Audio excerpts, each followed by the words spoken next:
Okay, it's Thursday. What are we gonna do? Let's hit this little button here. Rolling out of my neighborhood. Oh, there's somebody behind there. We're on Palm and Tustin Street.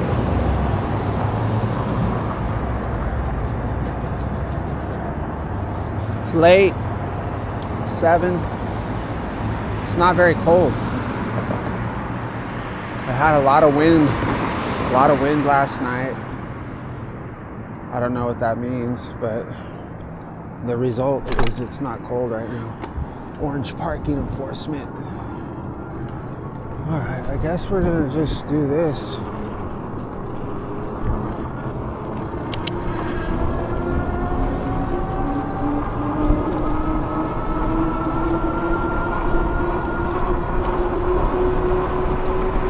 Guess we're gonna do this, y'all.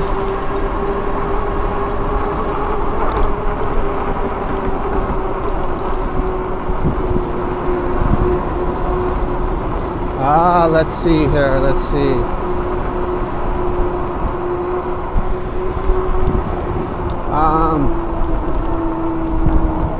I have no imagination. Let's just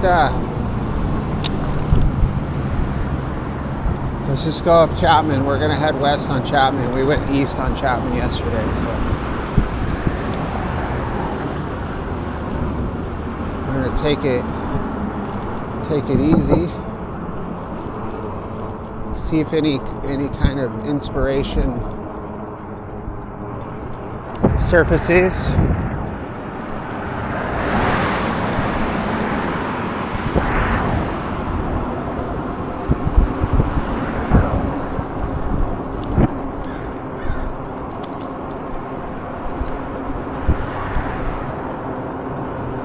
Some crazy pants. I see some crazy pants lately.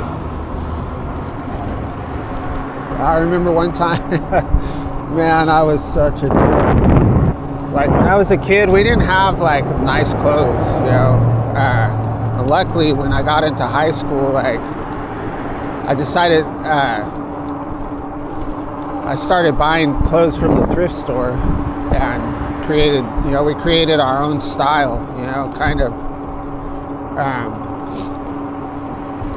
There wasn't a lot of people shopping at the thrift stores when I was in high school, but that was kind of like the style that just worked for us. We could find some pretty nice clothes, but I was going to tell a story about when I was in grade school. So I went to a Christian school, and not everybody there had money, but a lot of people did, you know, like some of my friends, like I had a friend, Ricky, his parents were very wealthy. They were, his dad was he was a bone doctor. I know there's a better word for that, but I can't think of what it is right now. So they lived up in this area called Triple R that was very wealthy, big giant houses, and his dad drove a Porsche, and then I had another friend, Chris and Mikey. They lived up in Triple R. They had like a massive house. They had moved from the Bay Area, and his dad was ear, nose, and throat doctor. And I had another friend, Nick. His parents owned like a massive citrus ranch and agricultural chemical company. And then and my mom was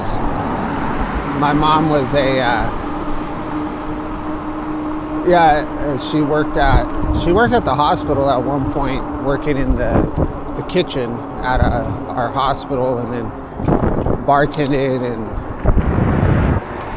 then she ended up working at a grocery store. So that's kind of the contrast. And my dad was self-employed and built like back in the 80s, the late 80s, like van renovations were very popular, and so they would have flares and sun visors and spoilers and running boards for vans, and lowered mini trucks were really popular, so they would have all kinds of fiberglass accessories, and he would build the molds and build the parts, and he was in business with some guy from Bakersfield. So my dad was actually very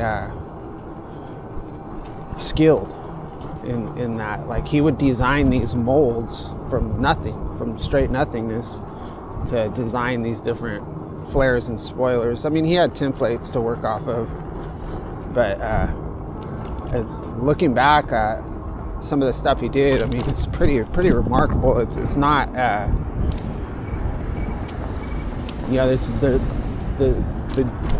it's all contours and angles and difficult things to, in my opinion, difficult things to design. But anyway, so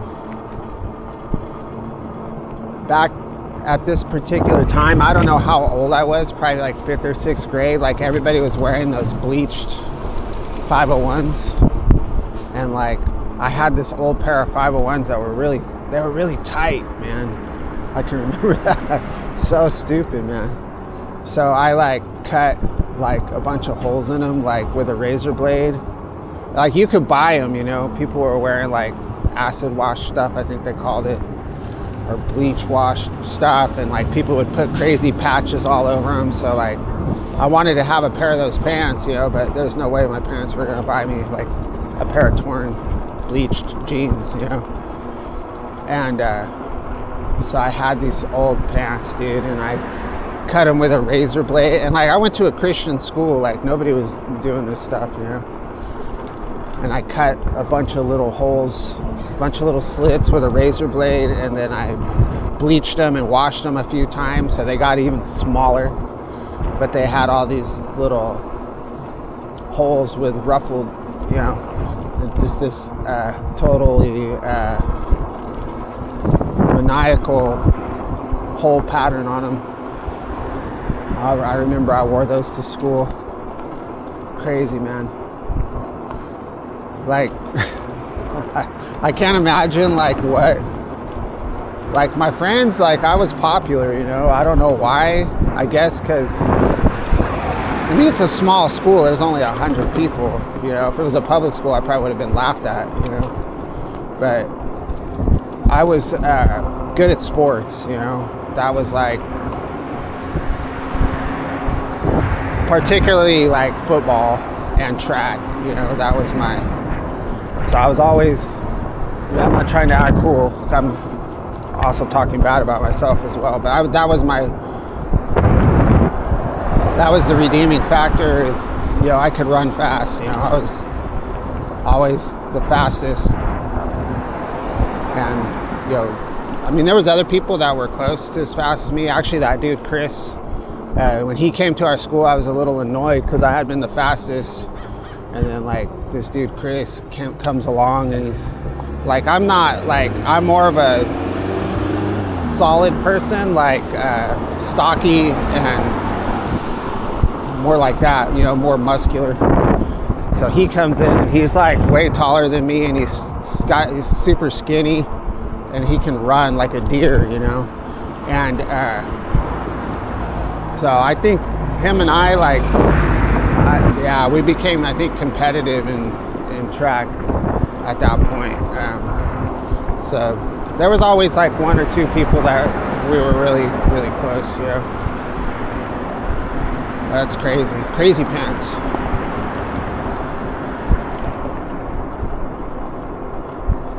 Even in later years, I talked to my sister, and she's significantly older than me. I don't know how old she is,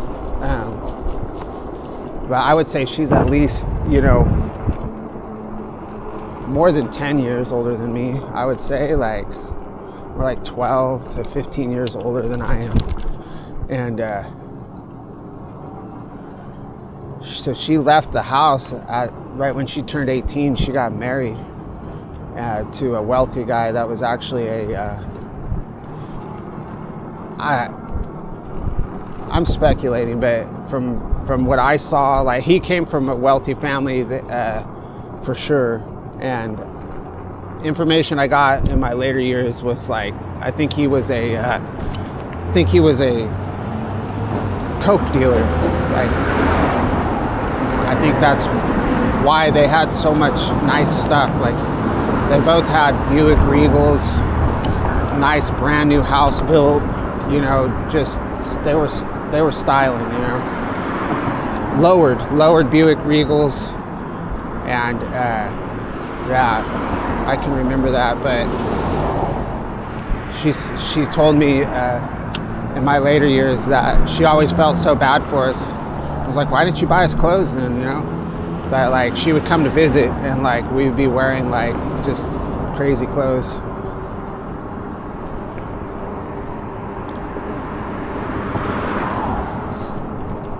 Anyway, I don't know what I was getting at with this.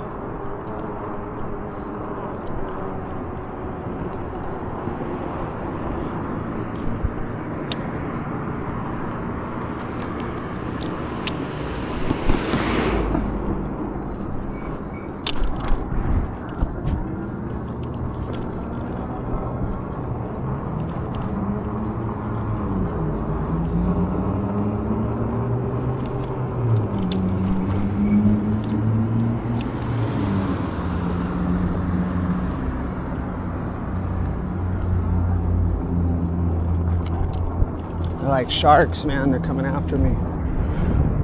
Come on, Tesla. Where are you going, Tesla?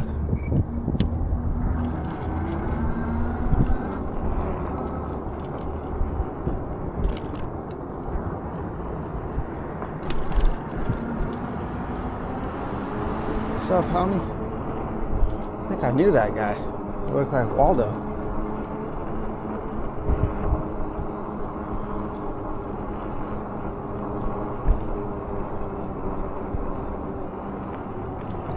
Trying to think of some other crazy clothes I'd wear. So when my brother got into high school, like, he's 5 years older than me, so he was like, which I agree, like, he would get like nicer clothes and had actually like a sense of style. And, you know, I think my mom probably realized, like, he's in high school, so we're gonna get him like some like clothes that are a little more decent. So I can remember he would get like, he had like these cargo, he would get like, I think this brand called Bugle Boy was popular at that time. And he would get like, you know, these nice Bugle Boy pants. I remember these gray ones I really liked a lot that had these pockets on the side. And then he would get like button-up shirts, you know, that matched. He had like little matching outfits. And I would take clothes out of his closet, you know, when he was gone. I think he left the high school before I had to go to my school. So I would like take his clothes and wear his clothes to school, which were probably ridiculously oversized, which is probably why I started wearing oversized clothes to begin with.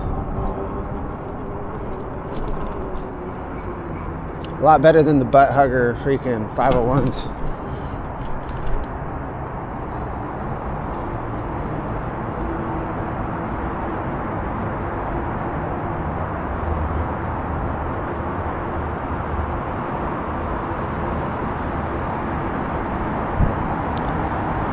I don't know, man.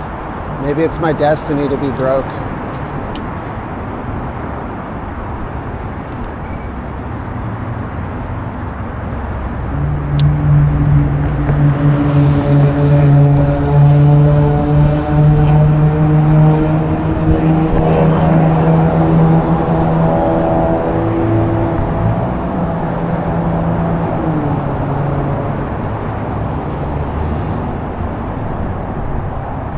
Nothing quite as soothing as the freeway for me. I love it.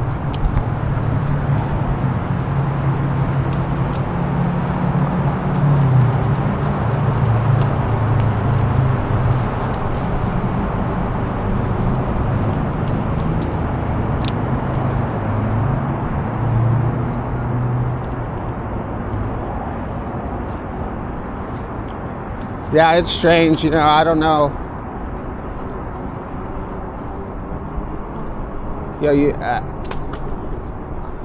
You hear about all these different techniques people use for, kind of in that metaphysical realm, where you have intention and visualization. You create your own reality. It's kind of interesting. I think, I believe that, but I don't know if I've ever demonstrated that. Like, I kind of do. I always manage to, like,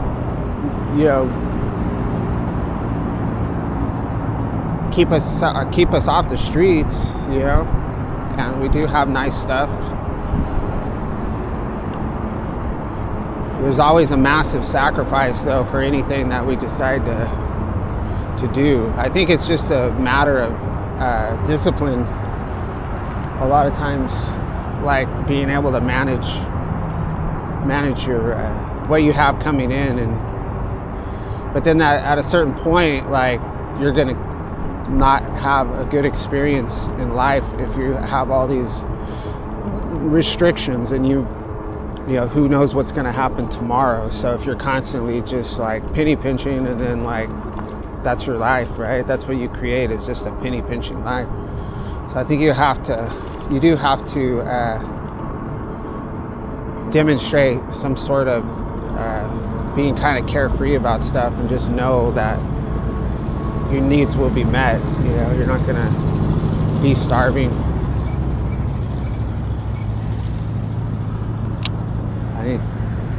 I think primarily is like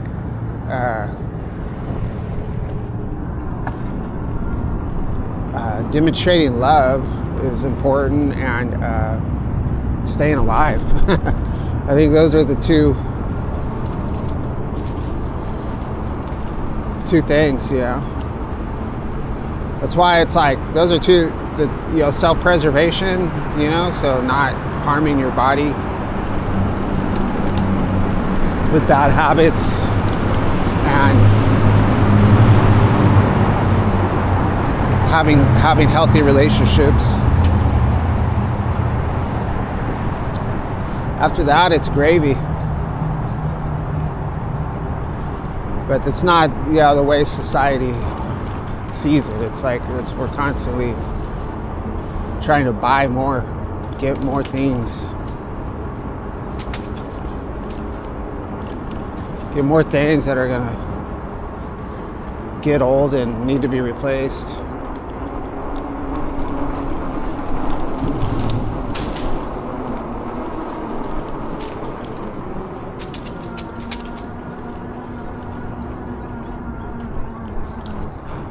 I don't know. It doesn't matter.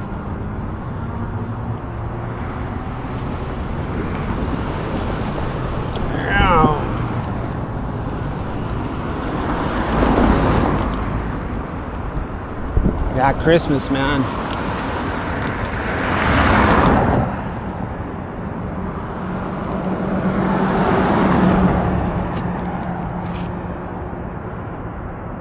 It's a stressful time.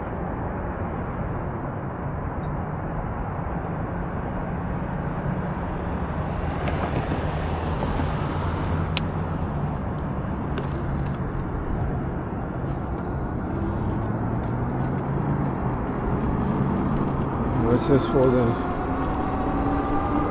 Waiting for the bus, bro?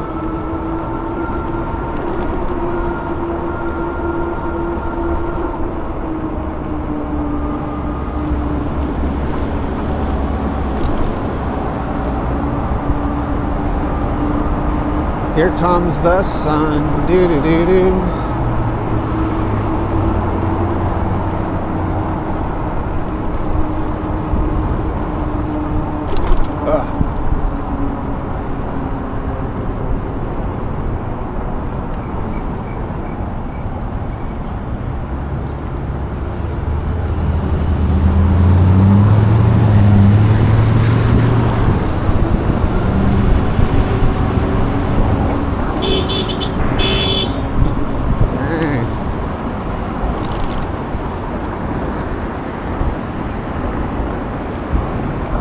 despair just because it's Christmas. 21 more days, I think, is the countdown.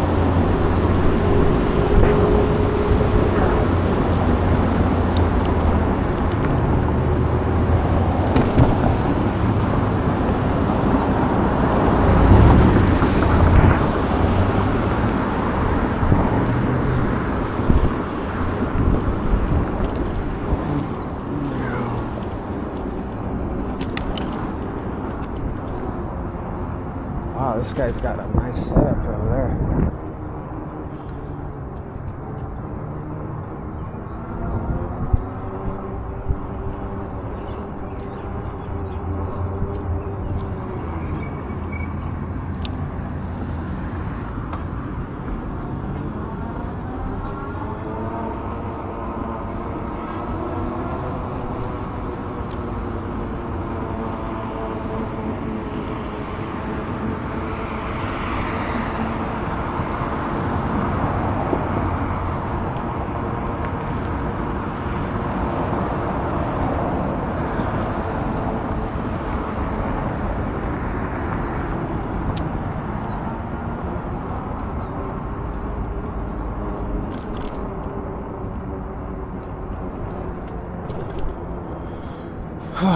Yeah, man, I don't know which way to go.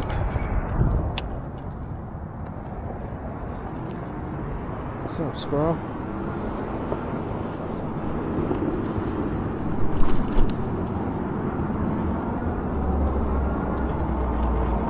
Guess we have to hurry up, it's kind of late.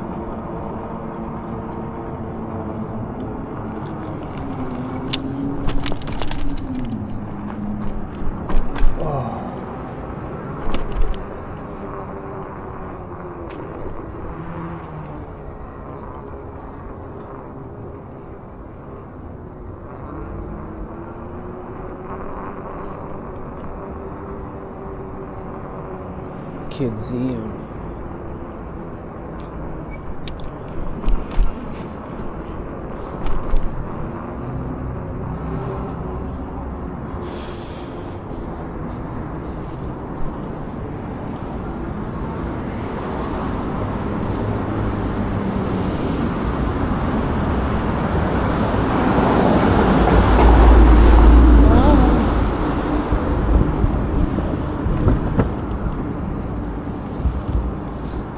My ankle. Yeah, I saw the temp. Oh, can I go? I saw the temperature and it said it's 63. Yeah, we can go, y'all. All right, let's start getting busy. Let's start getting busy.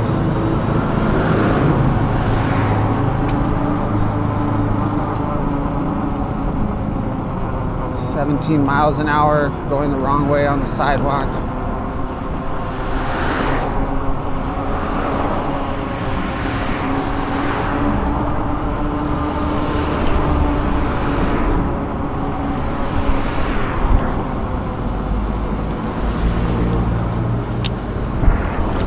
What's going on up here?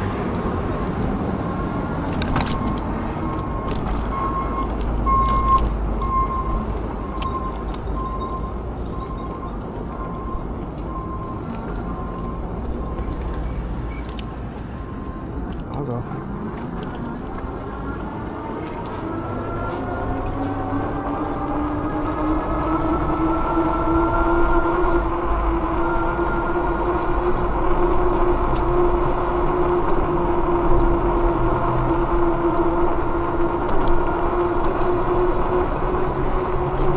Some of that Verde. Come on, come on, come on.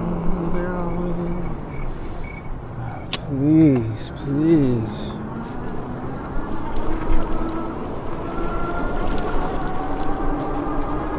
The cone guy, look at this. What a job. Look at all these cones.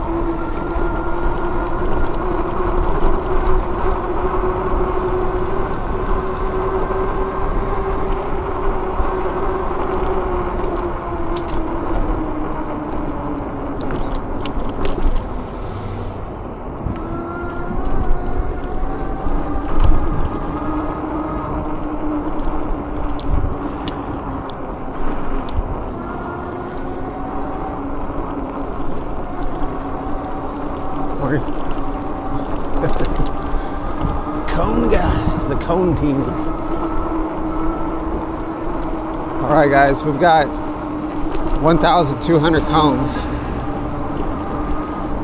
We got 500 yellow ones. I want the yellow ones on the west side of the street.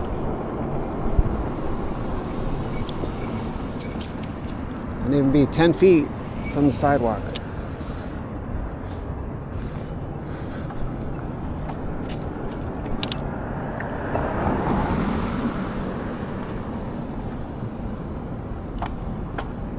Need the base to be squared up with the curb and the lettering to be facing north.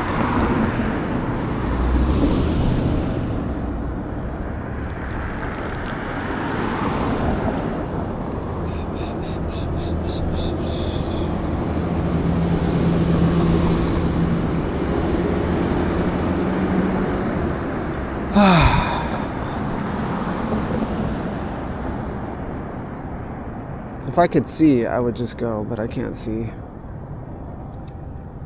Because that big, beautiful sun is impairing my vision. But those cars are going that way, so we can go.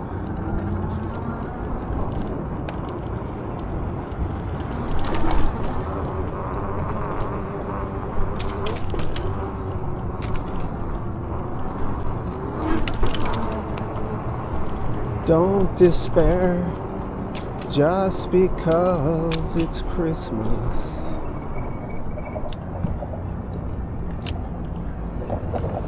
My guy's texting. Look at this fool right here.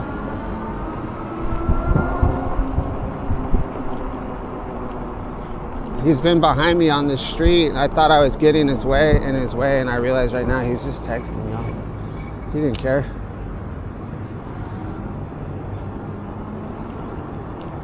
Check out these murals. I guess we can use this. I've used this as I've used all this stuff as thumbnails. This one in particular, I don't think I've used.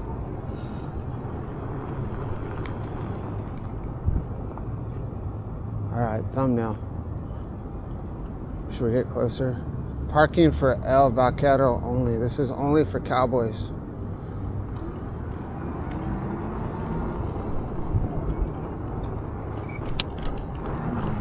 There's so many of those stores, those Vaquero stores. Like a lot. In downtown, there's probably three. At least three.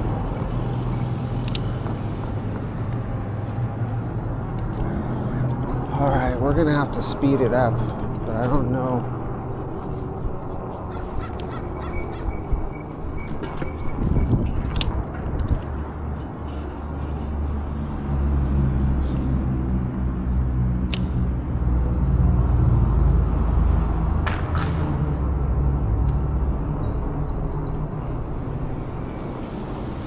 I know the best way to go for speed is, well, as Broadway is the best.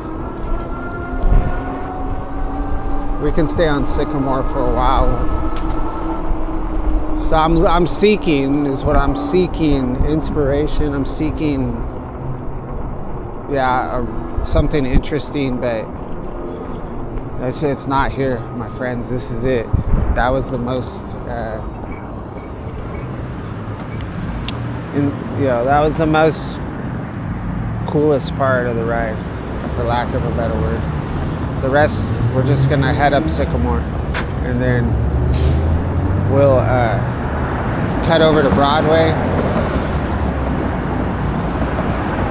Then we'll be on Main Street. Let's see what time it is. This is the determining factor. It's probably very late. Yeah, it's already 7:26.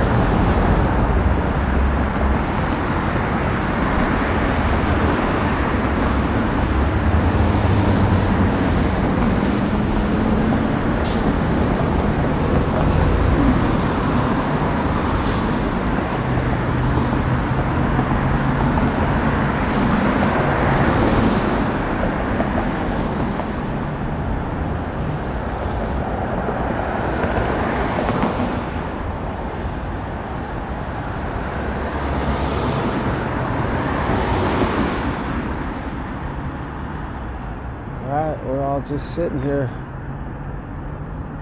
See, there's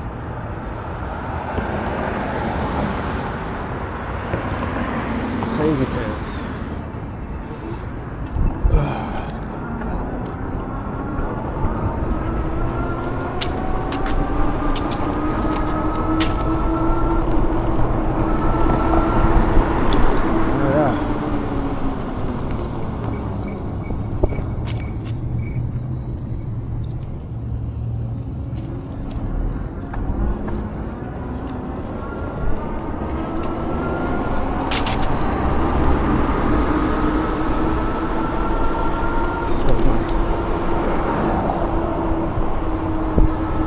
Dude at work is texting me.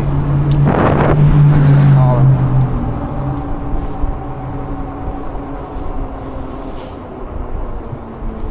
Let's see how this works here.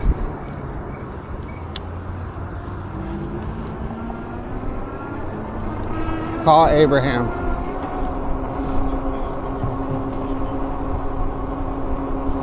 Father Abraham had many sons. Many sons had father. What's up, bro? Yeah.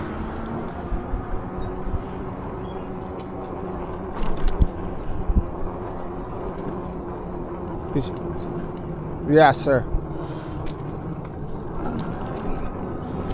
Oh, good question.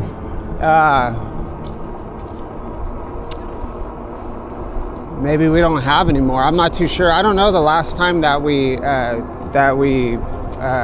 sent one of those fill boxes in to be faced. We still have 2 fill boxes, right?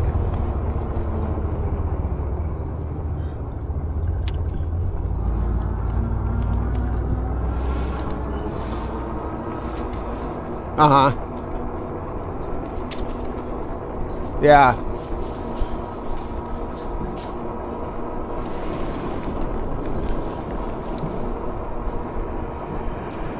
Yeah, so if it's not in the if they're not in the cabinet, like they used to be in the cabinet, but I'm sure you already looked in there, right? So the cabinet,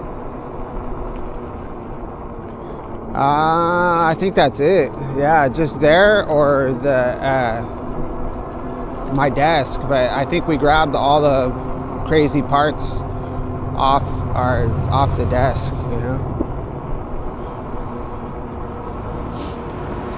I'm sure I have a drawing for them, so we would just have to have them made. Yeah. I mean, we could get them from. Oh my God! Sorry, I'm trying to ride here in this. I've just entered the school zone. Yeah, we can have them made here at our shop, or we can get a hold of Germany and have them send us some, but their lead time's probably going to be pretty long, you know.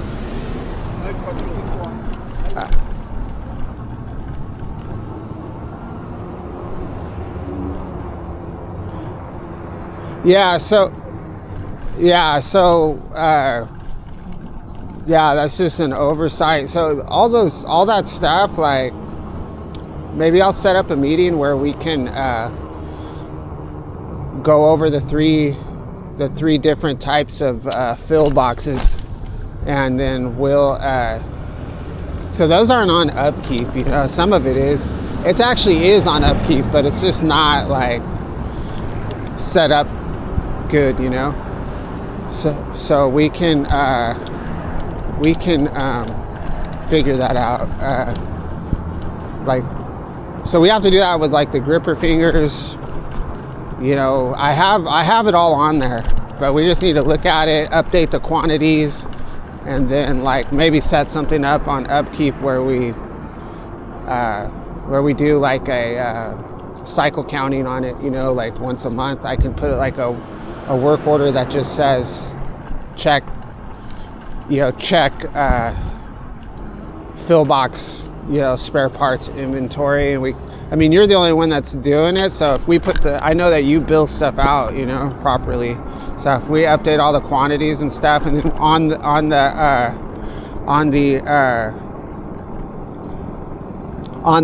upkeep, on the spare parts information on upkeep, we can put the drawings there. So you'll be able to, you know what I mean? So we'll be able to make MSRs real easy and stuff like that. So yeah, so I apologize if we don't have one. I'll probably be there in about 20 minutes, and then we'll get it organized. All right, bro. All right, man. Yeah, all right. All right, buddy. Bye.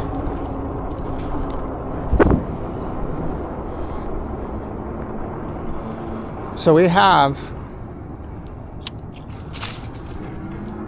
these presses, hydraulic and mechanical presses, like big ones that press powder into like these round discs, massive 200-ton press.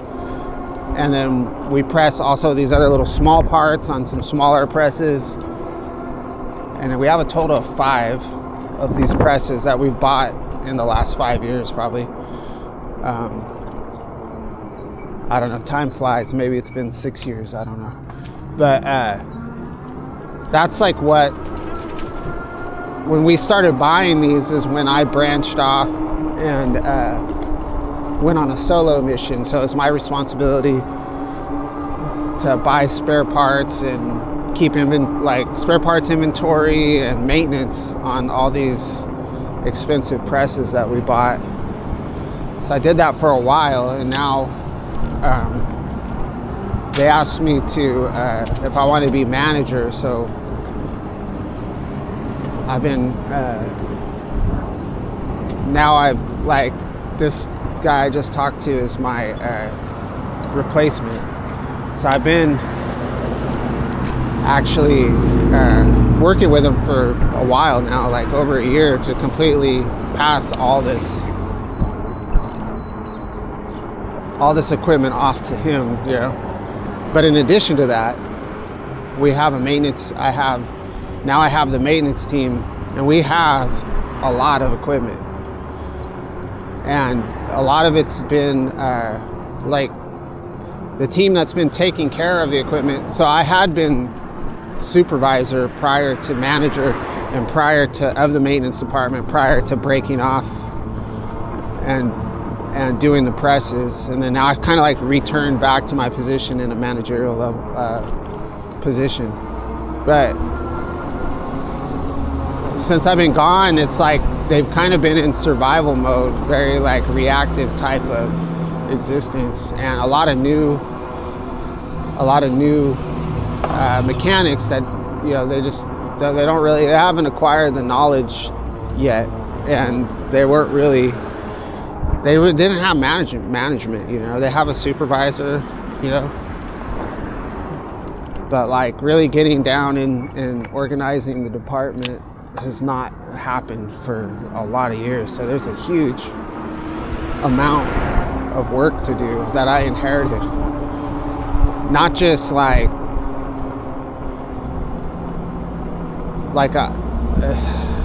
I'm standing up a new CMMS system, so a digital maintenance system. So I've started doing that also about a year ago. So it's getting all our equipment on this maintenance software and getting the spare parts organized and creating preventative maintenance tasks.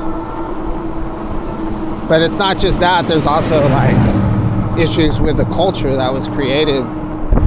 You know, your team is going to have a certain type of culture based off of their leadership, you know, and they didn't really have leadership, so they were just relying on this maintenance system. You know, before I was manager, that I was actually helping build that, but I had no direct reports. I'm just creating this. So their whole lifeline is this program, but you know, they feel like if they're just getting work orders done, reactive work orders done, that they're doing their job, right? But it goes way, way, way beyond that, you know. like a machine goes down, and then if you don't have critical spare parts and the machine's down for 2 weeks, you know, that's not good, you know. So that's what I'm trying to fix. But if I take my attention off the presses, and then this guy's new at that position, like I have to balance all these different things out. And so I also have to I have to develop the proper culture within my department, you know. So you've got, you know, 8 people, 8 guys, 7 guys, 6 guys, I don't know how many, that you have to also coach and mentor and try to get them where you want them, and keep equipment running. So to give you an idea of the scope of what we have, so we have five of these compaction machines. We have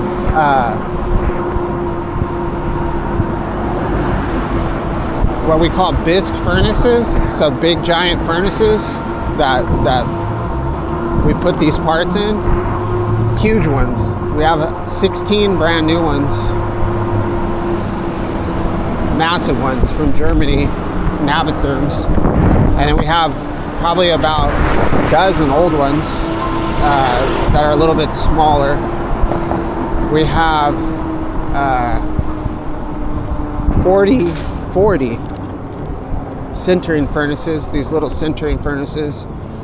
We have 7 very, very, very expensive Navitherm sintering furnaces. We have 8 Haas mill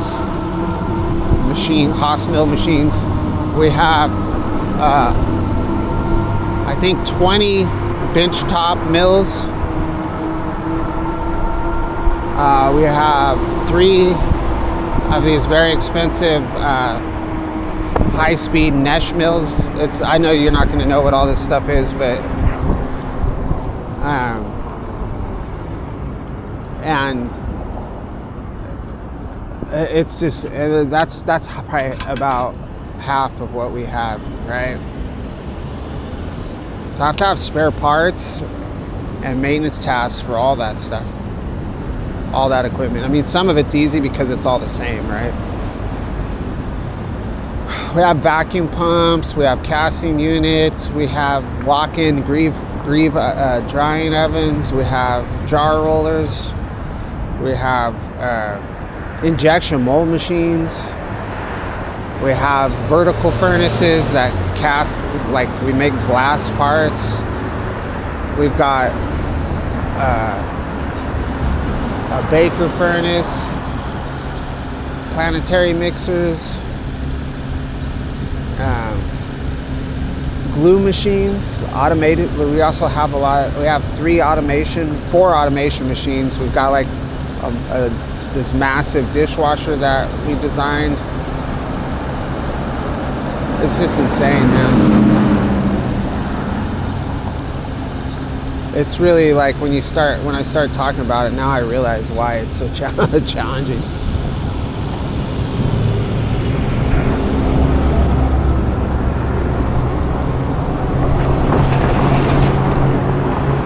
Hey.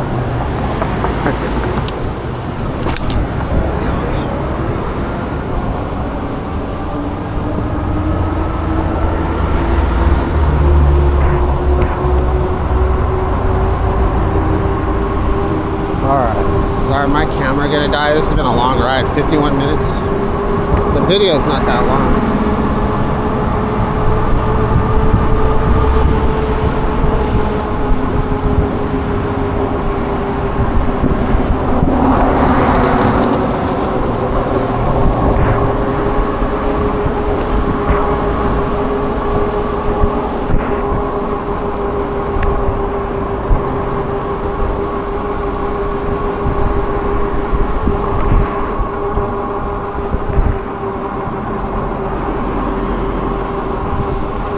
I'm not really into it, man. I'm like getting burned out doing this.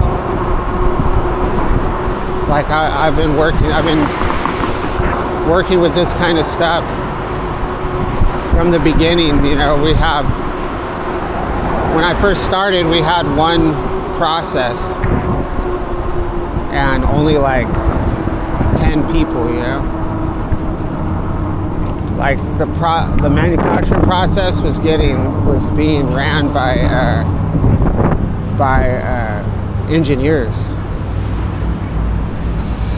So when I first started, I was doing a lot of mechanical design on SolidWorks. So we were buying old equipment because we weren't investing a lot of money into the process yet. It was just developing this one specific process that started making us a lot of money, and then we started developing other processes. So we would buy old equipment and then modify it to make it work for our application. So old used stuff, you know, off of eBay. Like if we wanted to make an attritor, you know, to break down the particle size of something of this material, you know, instead of buying a $40,000 attritor, like we buy a laboratory attritor that's not working anymore and it's $1,200, and then I would have to figure out how to make it work, you know. So you take this little laboratory attritor that's only supposed to mill like a 32 ounce container of material and make it mill a 1 gallon container. Yeah, so how do you make that work? So that's what I would do. I would design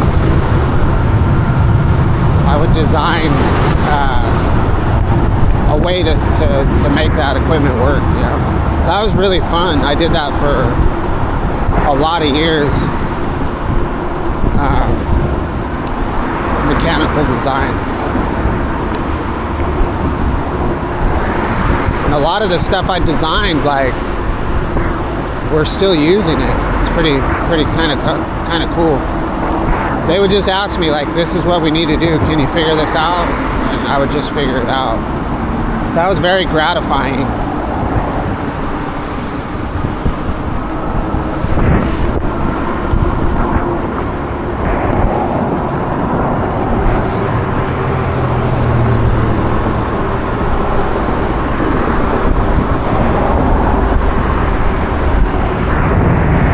But like as a mechanic, I mean,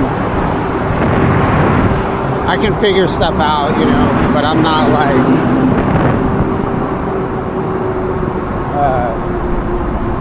there's always people that specialize in stuff. So you'll have somebody that's good at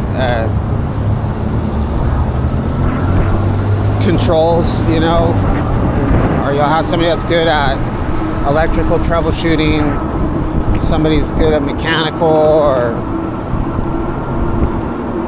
you know, and I always had to figure it out. So I always just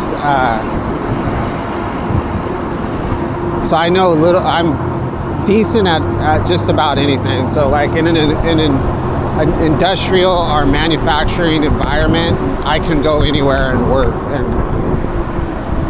perform at a high level if I wanted to, you know. But I'm past that now. It's just not, like, I can't make enough money doing that. So that's why I had to get into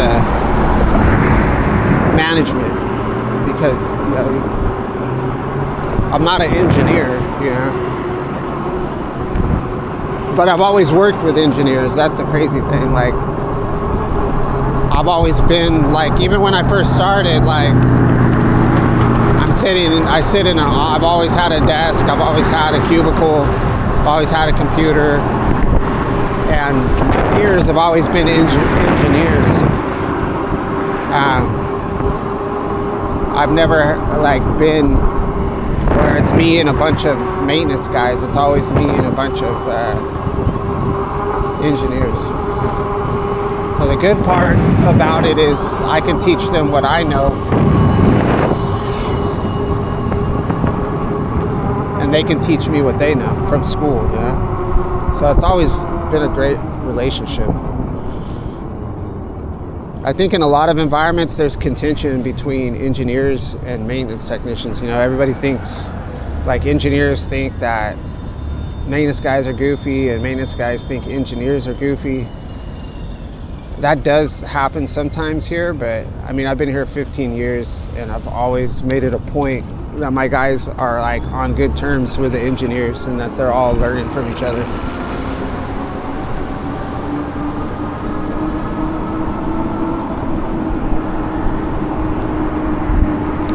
For me, in this environment, like, that's the most critical thing is your relationship with, especially where I work, we have everything. We have a construction crew, we have woodworking crew, we've got plumbers, we've got electricians, we've got cabinet makers. We have like marketing, so we have photography, videography, we've got restaurants, catering, research and development, IT. Like, we have all these different departments that we interact with. So other maintenance departments, like, we're not the only maintenance department. We're just one maintenance department for the 5 or 6 processes we have. There's other maintenance departments. So I've always made sure from the get-go, from the beginning, like when I started out, I worked in research and development. And there was there was a lot of contention between research and development and that maintenance team. It's a different maintenance team than mine.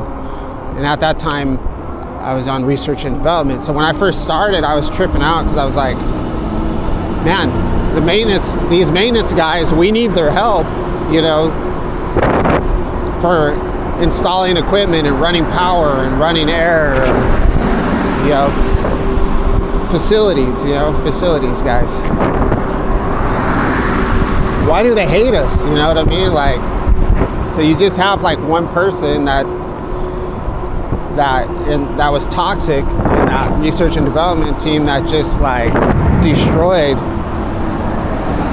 R&D's relationship with the maintenance team. So I'm like, nah, this ain't, like, I can't work like this, So when I needed help from those guys from the maintenance team, like, I wouldn't get on the email and email them. I mean, I would, but I wouldn't just send an email, hey, we need you to do this. They didn't have any kind of work order system. I would email them. Like, let's say I need a 240 3-phase, 20 amp circuit ran for this. I would send them the email and all the information, and then I would go over to their shop and talk to them. And I'd bring them over and show them what I wanted, and then talk to them, and they would tell me like, okay, like, can you put the equipment here? Or if I needed something, if I needed a tool and I didn't have time to buy it, like, and I would buy the tool, but I would go over there and ask him, and like I would get like they were like, who is this guy, Like, I would go into their shop, and I could feel everybody looking at me, people talking, but I just kept doing it, and then next thing you know, like a year later, like, we have a strong, this is like 15 years ago, a strong relationship. R&D has a strong relationship with the maintenance team, and we can get stuff done, and we can get it done fast. Like, so being on good terms with other departments is very critical. Like, you gotta not don't be intimidated, be kind, like, and you can get stuff done, To this day, like, our machine shop, I work with a guy, we have our own machine shop. One of the guys, the manager there at the machine shop, he was here when I started, I think. So he's been with us probably for 15 years. And like I can go ask him for anything. I can run my jobs through the machine shop pretty fast, and people will come to me, hey man, can you have the machine shop make this? I need this right away. And if he needs help, I'll go help him, you know. So it's just, we help each other out. Oh my god, dude, didn't I just go past a freaking leaf blower? This fucking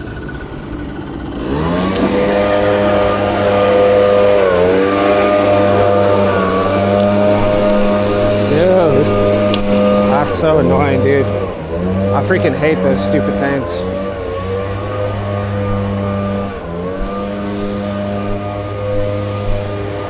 Oh my god, I got so much dust in my eyes. Alright, well thanks for watching my video, and we'll catch you on the next one.